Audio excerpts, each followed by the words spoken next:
is a milestone event, and this year's commencement is especially exciting because you were the first graduates of Concordia. As I was thinking of what to say tonight, I drew inspiration from a quote from one of your classmates. Anthony Nguyen selected his quote in the yearbook this year, taken from To the Moon, to be, "The ending isn't any more important than any other moment leading up to it."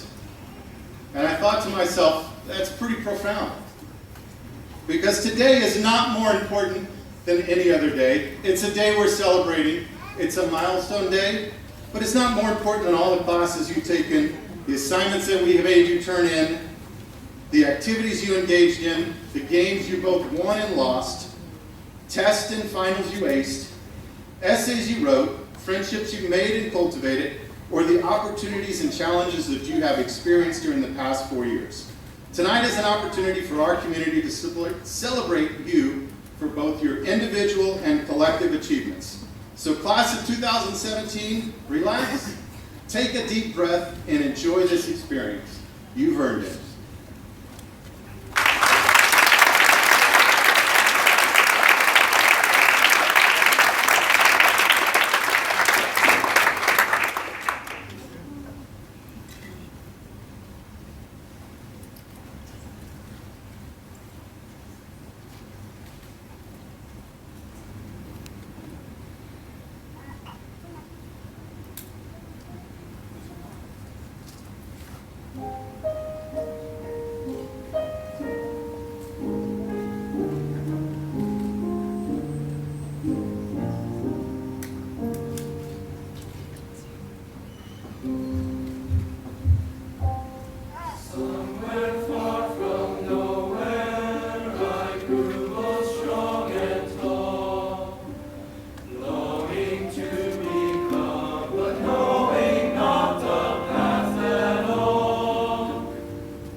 For another fantastic performance. Good evening, ladies and gentlemen. It is with great honor that I introduce to you Miss Grace Ahmed. Grace, a native of Singapore, is a pioneer student of Concordia and has been chosen by her classmates to present the senior reflection this evening. The title of her speech is Arrows and reflects upon Psalm 127 to describe her and her classmates' journey to where we are today. Grace, the stage is yours.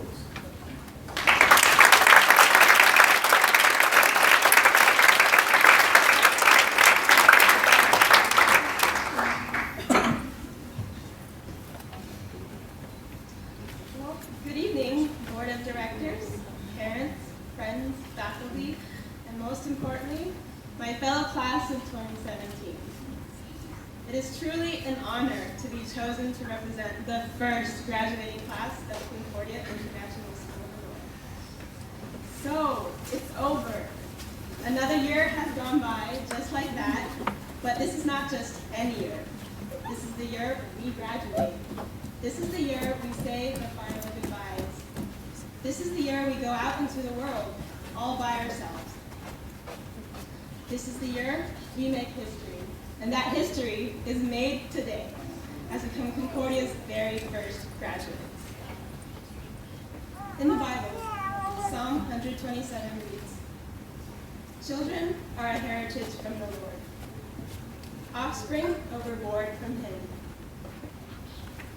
Like arrows in the hands of a warrior are children born in one's youth. Blessed is the man whose quiver is full of them." Here the Bible compares the arrows of a warrior to the children of parents. So, just as we are children to our parents, I'd like to think that we, the graduates, are the arrows of Concordia.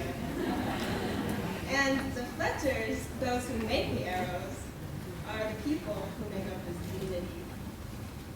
You see, every arrow must have a shaft, feathers, a knot, and a point. And they all help the arrow to be effective and make an impact. And each of these four components represent a different piece of our foundation: identity, character, relationships, and mission. Firstly, since every other part of the arrow must be attached to the shaft represents our core identity and value set. As the class of 2017, our identity is in the fact that we are the first graduating class. We are the trailblazers, pioneers, or guinea pigs, as some might say. And it's been pretty great being the oldest for the most part. I mean, we never had our freshman heads get shoved in the lockers by seniors like we see in the movies. Also, we didn't need upperclassmen to infect us with senioritis. Trust me, we figured that one out all by ourselves. And although we've all entered Concordia at different times, I believe being a part of the first senior class has instilled in all of us a pioneering spirit and a sense of confidence to explore uncharted territories. Furthermore, with the fascinating and adventurous setting of Hanoi that we experience every day, our curiosities are amplified, encouraging a desire to discover. With nobody in front of us to lead the way, we've had to solve the puzzles all on our own, from the classes we took to our love lives. We are the ones who have had to go through the unknown, clear out any mess along the way, and set up a secure path for the ones who follow. Which leads me to character, the arrow's feathers. The feathers of an arrow allow the arrow to fly straight. It keeps the back of the arrow behind the front end so it won't lose direction. Likewise, our character is what keeps us grounded, preventing us from spinning out of line. I'm sure we've all had our bad days, but being a part of Concordia's family-like community has transformed us. From shy and secluded, we have become confident and friendly. Starting out with all of our walls up, we are now unafraid of vulnerability. Integrity, faith, patience, these are just some of the many values that Concordia has cultivated within us. Very soon, our character and values will be challenged as we head off into the world. So to make sure we don't find ourselves skipping classes or partying all night long, we must not forget to hold on to the feathers that straighten our flight. Now, the arrow's knock is the groove in the back that keeps the bowstring on the arrow, making sure the power from the bow is effectively transferred to the arrow. These knocks are our relationships in which energy and power is transferred to us. In a community as transient as ours, it has not been easy making new relationships and having to say goodbye and then repeating that process over and over again. Yet through this process, we have learned to adapt quickly, embrace differences, and to be grateful for each relationship we are able to have. Friends, thank you for supporting us, bringing us energy, and giving us a reason to come to school every day. Teachers, thank you. You have so patiently guided us and cheered us on to finish this race. Parents, you have seen us through our ups and downs. You have seen our every imperfection, yet you hold us up with unconditional love. We are thankful and blessed to have all of you in our lives. I'm sick. Finally, the arrow's point is our mission.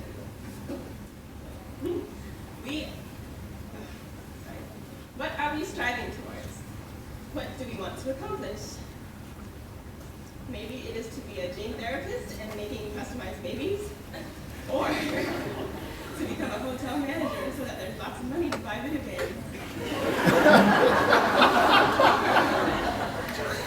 Or perhaps one of us will invent the next cutting-edge technology. Whatever our mission may be, it is so important to not lose sight of our targets. It is what maintains purpose in life.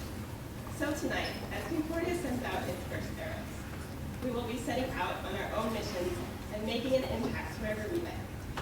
But wait, what use can an arrow be without the bow? Although we have been readily constructed for a good path, let us remember that at the end of the day, we cannot fly without a bow. So my question for you this evening is, who is your bow? Who are the ones that are launching you into flight? Your friends, your teachers, your family, or your faith? Classmates. Let us take time tonight to privately thank those people, those bows in your life, who have made a difference and who will stand by you to propel you in the right direction for years to come. Thank you.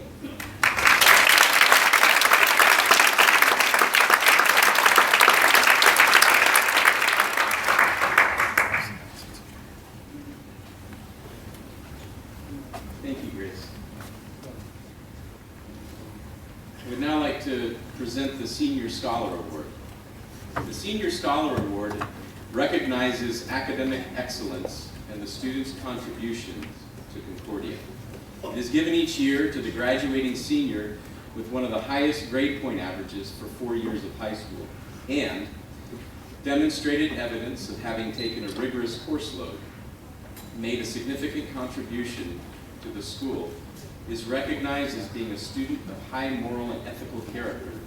This award represents the highest honor that Concordia bestows upon one of its students, and it is announced here at the commencement ceremony.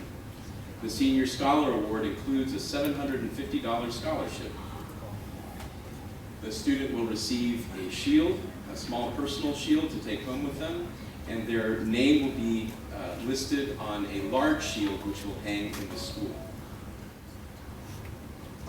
The Board of Trustees, Administration, and Faculty would like to congratulate graduating senior Grace Ong as the inaugural recipient of Concordia's Senior Scholar Award.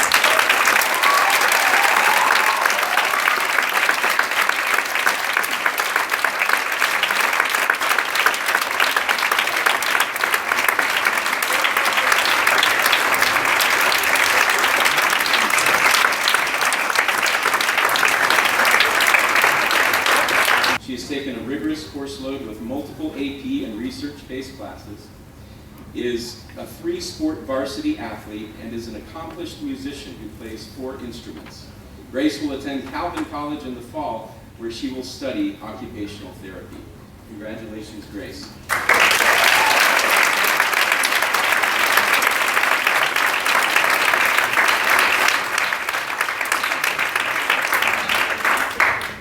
It is now my pleasure to introduce the commencement speaker for this evening. Our commencement speaker, Dr. Todd Nelson, is a high school humanities teacher at Concordia, and he was chosen and invited by the senior class to be their speaker. Dr. Nelson is originally from Florida in the United States. He's been married to his wife Jenny for 33 years. They started their life abroad in Kuala Lumpur almost 20 years ago. There they raised 2 daughters, and from there they launched their 2 arrows onto college in the U.S. In Kuala Lumpur, Todd was the founding pastor of an international church and then a teaching dean at a private college. Just before coming to Concordia last year, the Nelsons lived in Doha, Qatar, for 3 years.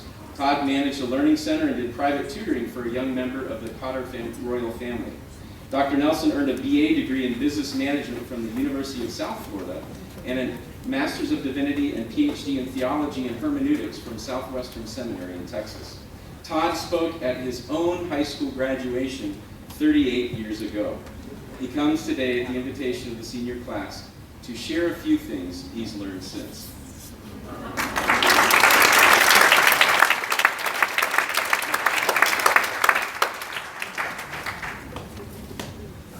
Thank you, Dr. Sutherland. Trustees, Mr. Winkleman, Dr. Sutherland, Concordia colleagues, graduates, families, students, friends, and guests, greetings. To parents, I want to say, well done. Or with some of you, they made it to graduation. And to all the parents, they made it with your encouragement, your prayers, your finances, your hopes. They're here now. What a milestone to celebrate. To colleagues, to Concordia veterans and newbies alike, we get to be part of a school history as we witness the first graduating class of Concordia, Hanoi. So into the future, we will be able to say at some point, I remember 2017 when the first class graduated.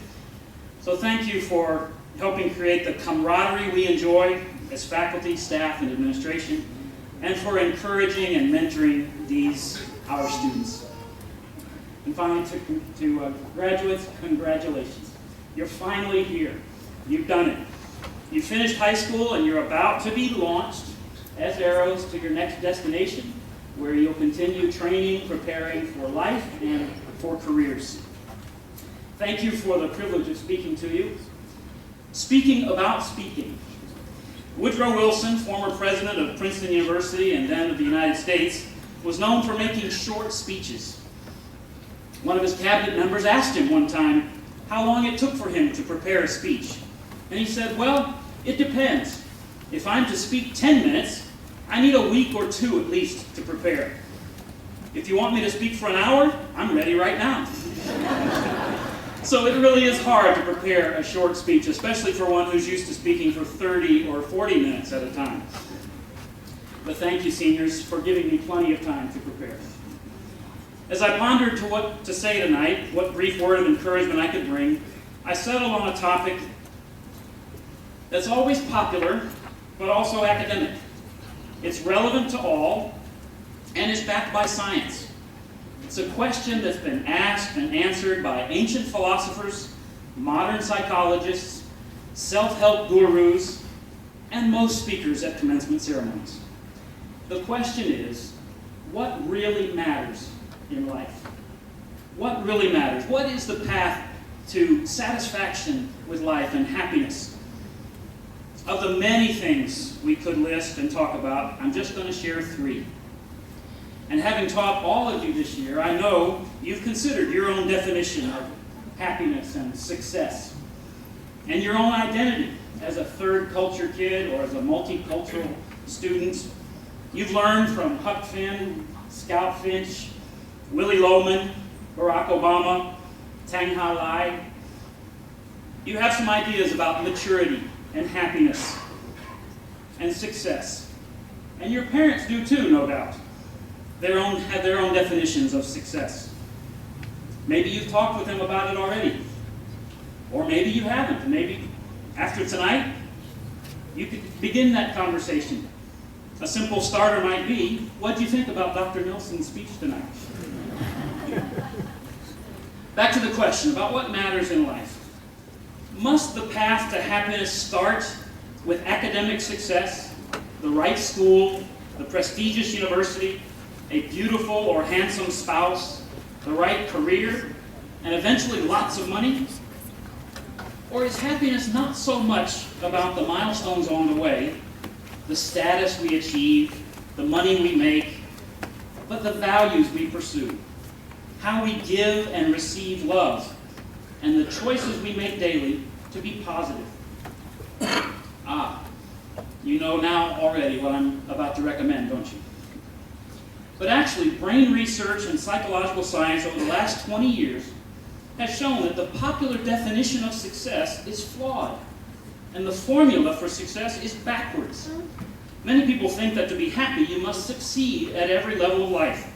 You must get good grades in school, get to the best university, launch into a professional career that will reward you financially, marry your soulmate, have 2 kids and 2 cars, maintain good health, and die old.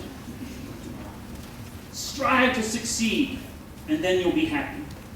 But the problem with that formula is this, that when you reach each goal, happiness doesn't last.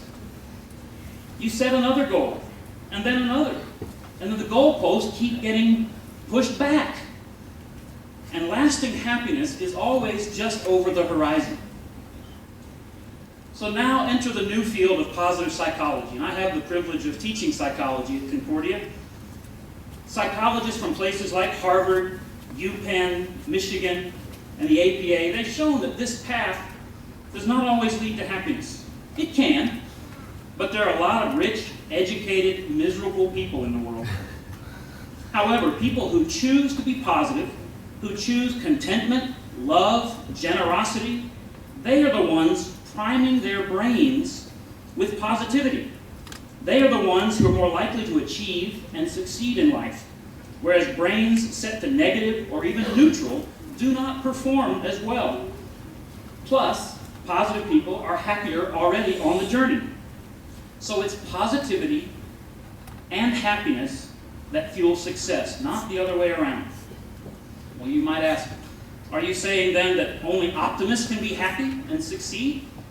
What if I'm naturally a skeptic or pessimistic? Well, I have good news for you, and it's backed up by good science. If you want, you can train your brain to be positive and happier. Researchers have demonstrated that real change is possible. Over time, your brain can develop new wiring, new neurological pathways that make you more positive. Of course, it takes time and effort to develop new habits, months or maybe even years, and lots of encouragement. So I'd like to give a little of encouragement tonight along these lines. Give you 3 practical principles and some practical things you can do. I'll call them happiness habits, okay?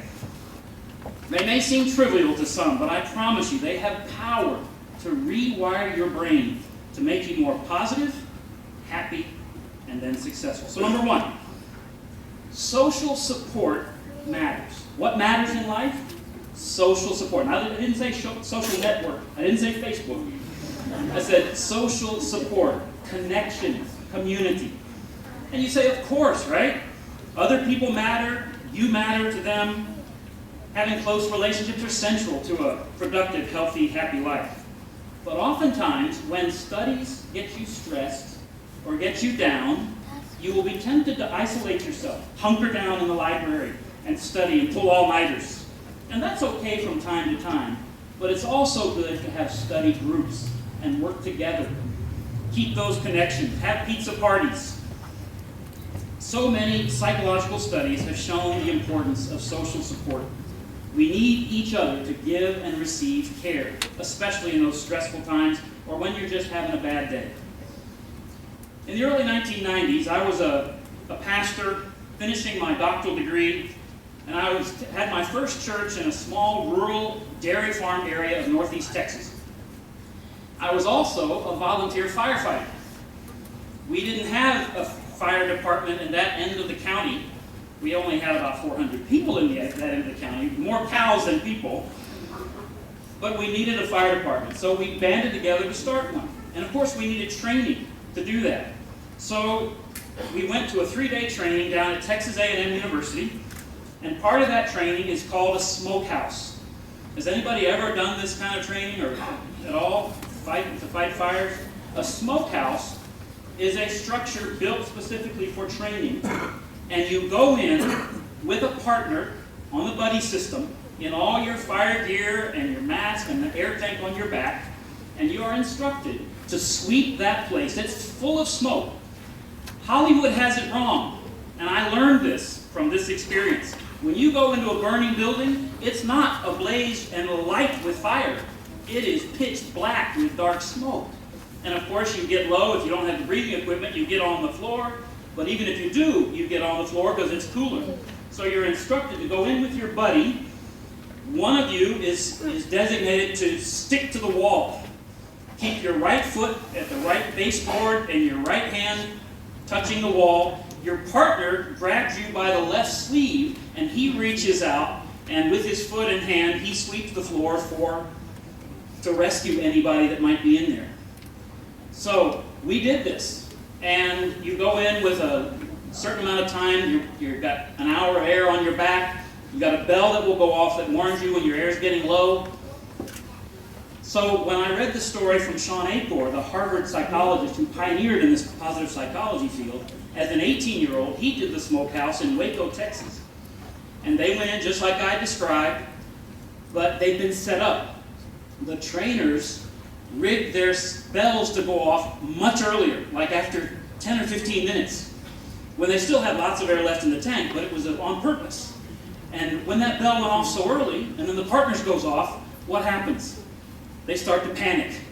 They lose connection just by mindlessly, in their panic, they get separated. And now they're done for. They are moving around in pitch black, separated from each other, don't know where they are, don't know how to get out. And this goes on for about 12 more minutes, and the panic and the blood pressure, and so finally, one of the veterans comes in to rescue them and pulls them out of the burning house. And they get out into the fresh air, and they realize they've been set up.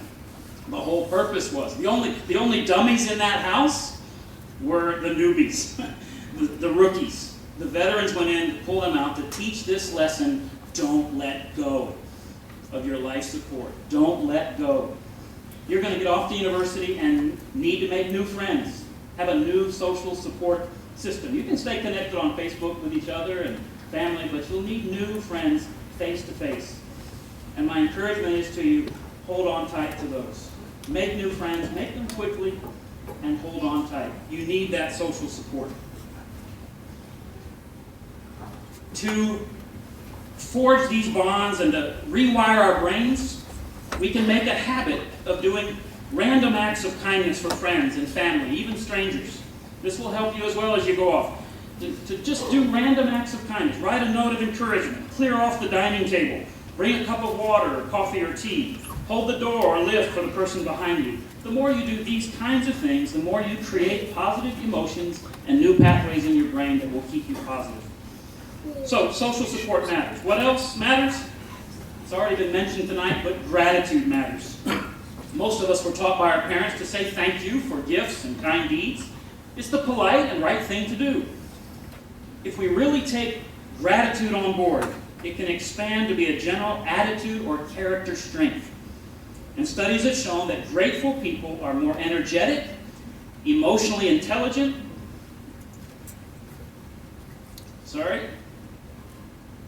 forgiving, and satisfied with life.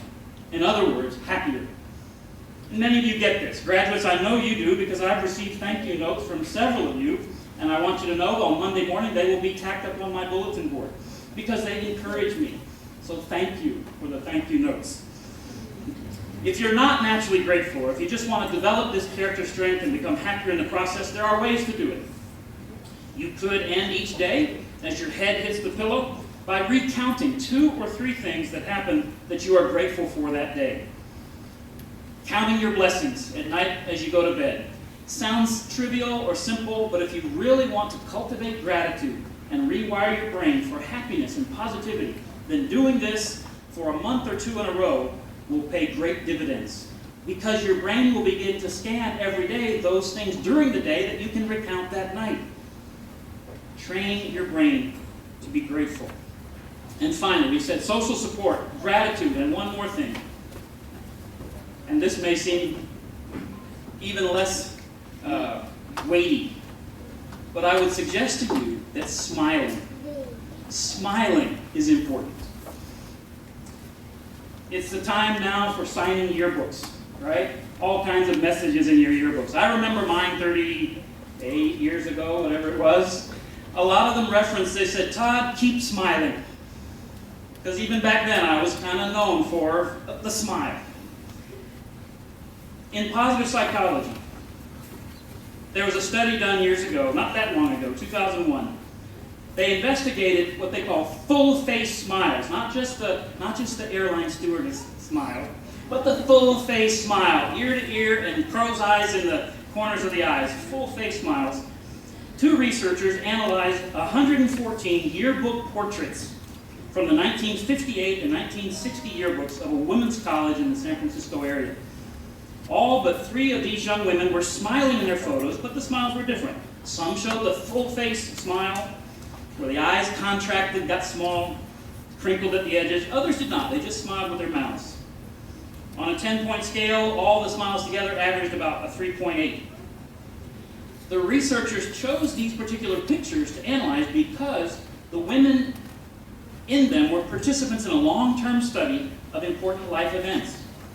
Specifically, the researchers knew, decades after the yearbook photos were taken, whether the women were married and whether they were satisfied in their marriage.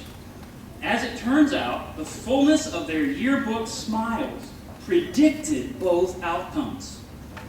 Young women who expressed positive emotions, happiness in their yearbook photos, those ear-to-ear smiles, were married and happier in their marriage than others that did not.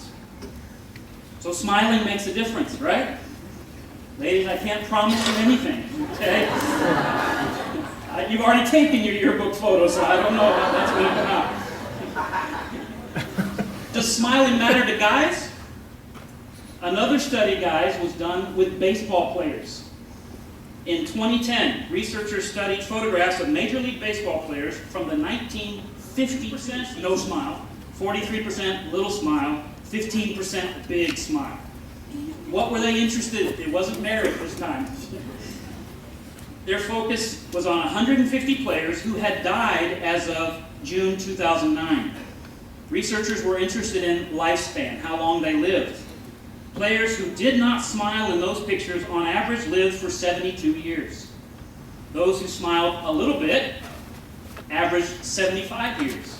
Those with full smiles in those photos averaged a lifespan of 80 years. These are significant differences, statistically, but also significant in life. If we take these results at face value,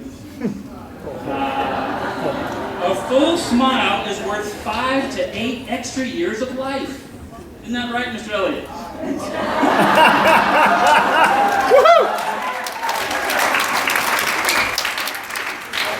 So graduates, smile more and smile big.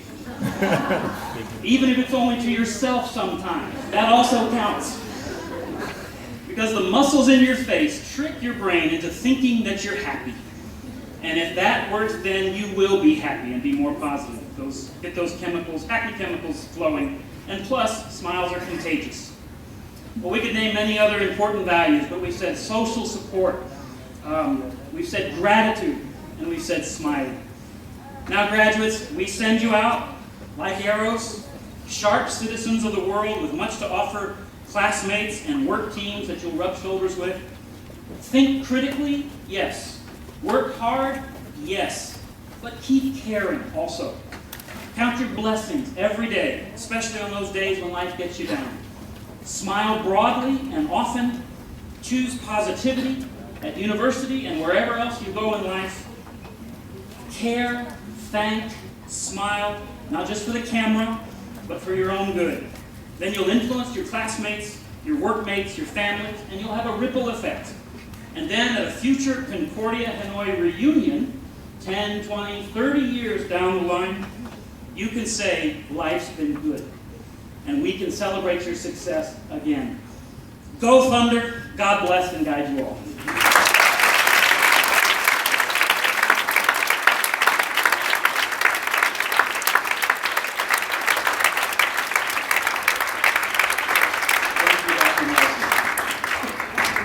Dr. Fred Voigtman, Chairman of the Board, and Mr. Stephen Winkleman, Head of School. I have the distinct honor and privilege to present to you the candidates for graduation. These students have actively participated in Concordia Hanoi's philosophy, goals, and objectives based upon the standards and requirements for graduation established by the Board of Trustees of Concordia International School, Hanoi. I confirm these 15 individuals have successfully completed the requirements for graduation. Mr. Winkleman, I therefore present to you and to Dr. Voigtman for distribution of their diplomas, the Concordia International School, Hanoi, class of 2017.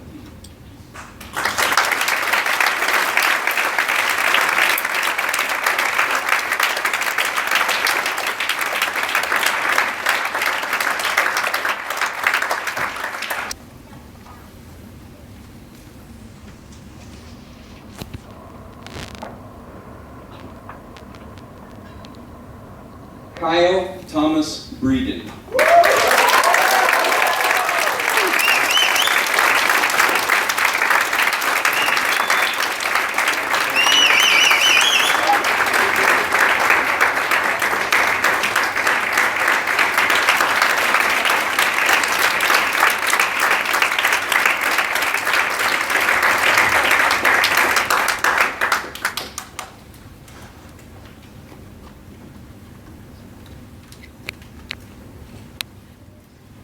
Will Patrick Breeden.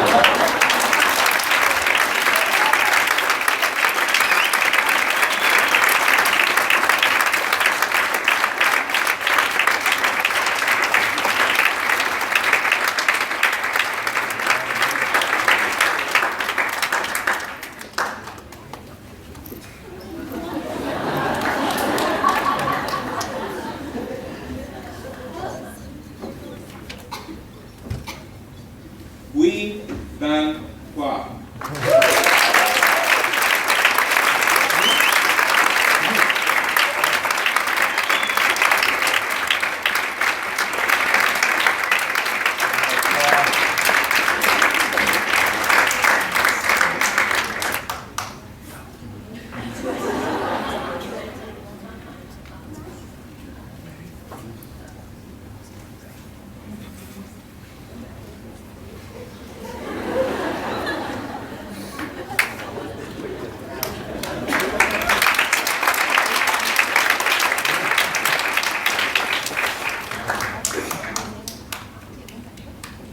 Berlinda Duan.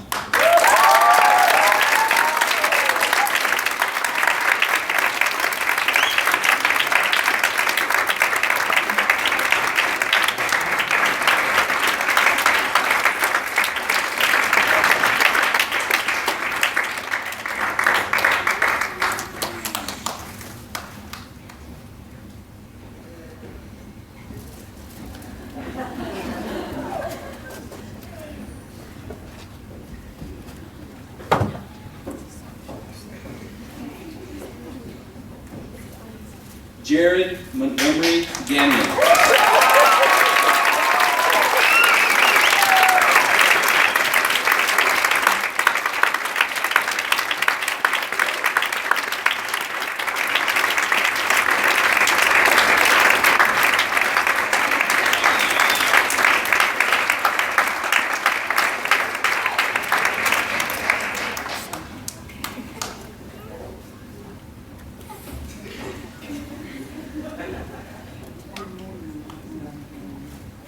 Hannah Fuong Gailey.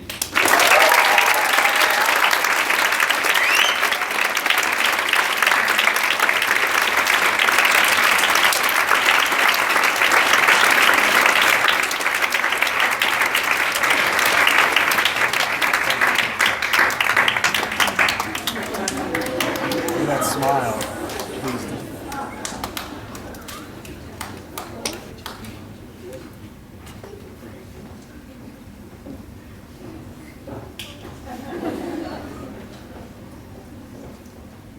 Tony Natanya Gailey.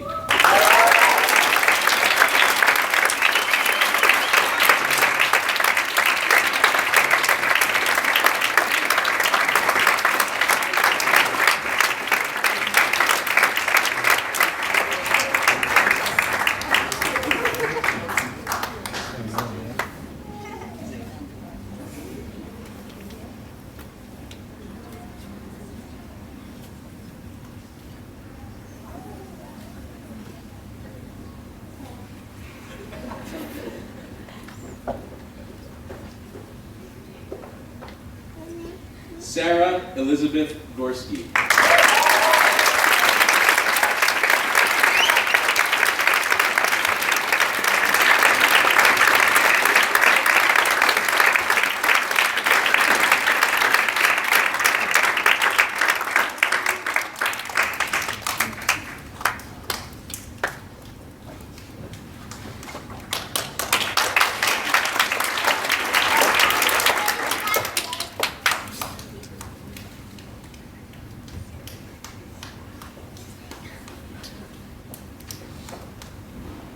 Im Sun Young.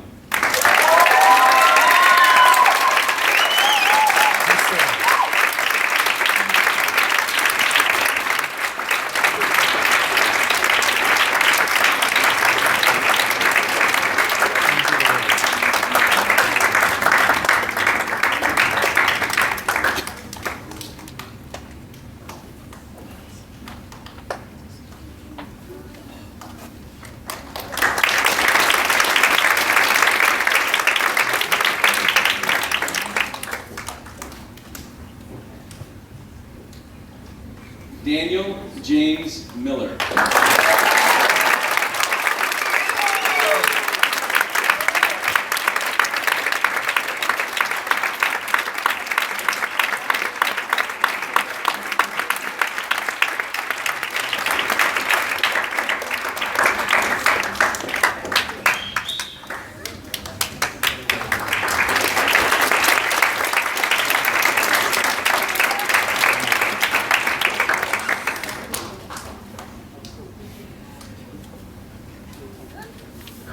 Nguyen Can Nguyen.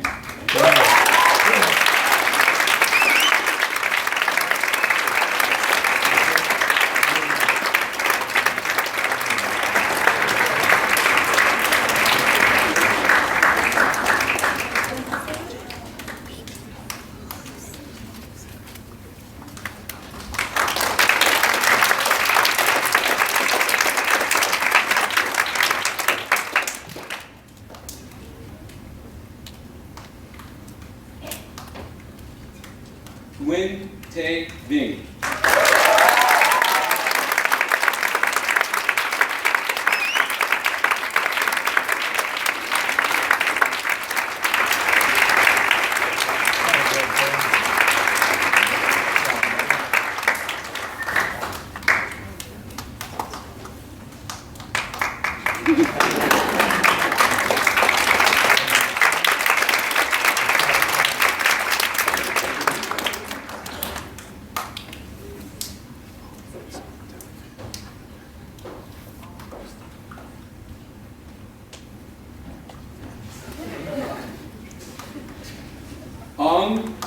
Chi, Grace.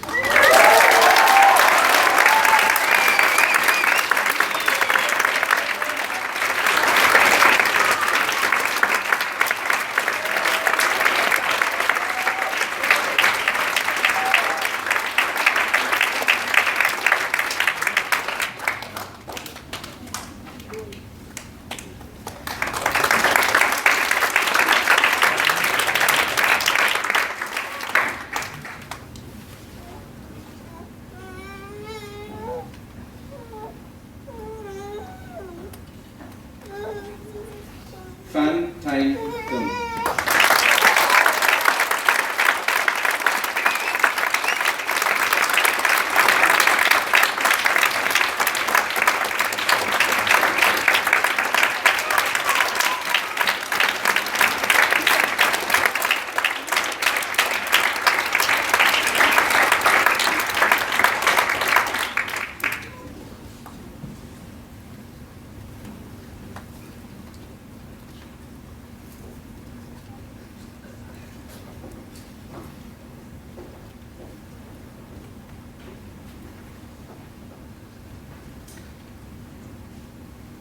Grace Naomi Ritzema.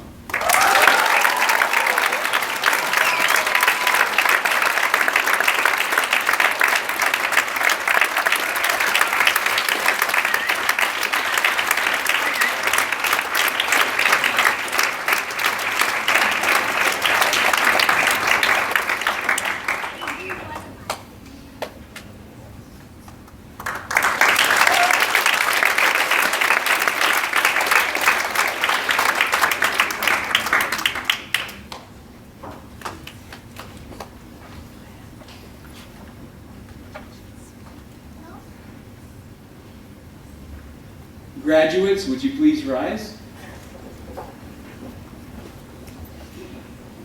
To the Concordia International School, Hanoi, graduating class of 2017, please move your tassels from right to left.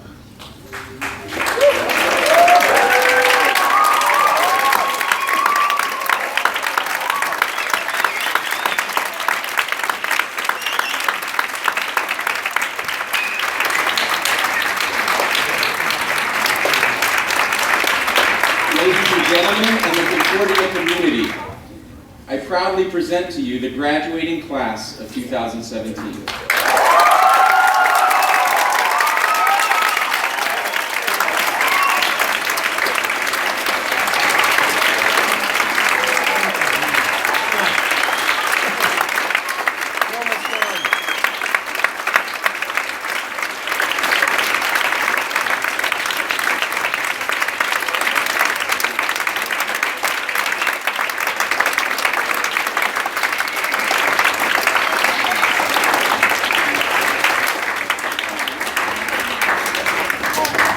Graduates, you may be seated.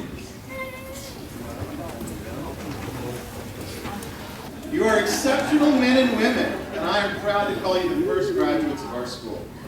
This is a significant day for you and for the family and friends who have supported you throughout your educational journey. We gather to celebrate your accomplishments, applaud your hard work and perseverance, and honor your commitment to serve as active and engaged citizens of your communities, your nations, and the world. Graduates, I charge you to keep alive the spirit, the creativity, and the commitment to service that you have won our admiration during your years in our midst. I charge you also to keep alive the curiosity that has guided you through your studies here, so that whatever work you undertake will constantly be refreshed by new knowledge. And I charge you to nourish the respect you have learned for all persons, especially those whose cultures, traditions, and opinions differ from your own. You are our future. We depend on you to repair what earlier generations have broken, to build what we have left unbuilt, and to learn what we have not yet learned, to heal what we have so far left unhealed. And as you go forward to do these things, always know that Concordia International School, Hanoi, you have a home here in this nation's capital. And as you depart on this new adventure, I want to leave you with this final blessing. May the road rise to meet you. May the wind always be at your back. May the sun shine upon your face, and the rains fall soft upon the fields. And until we meet again, may God hold you in the palm of his hand.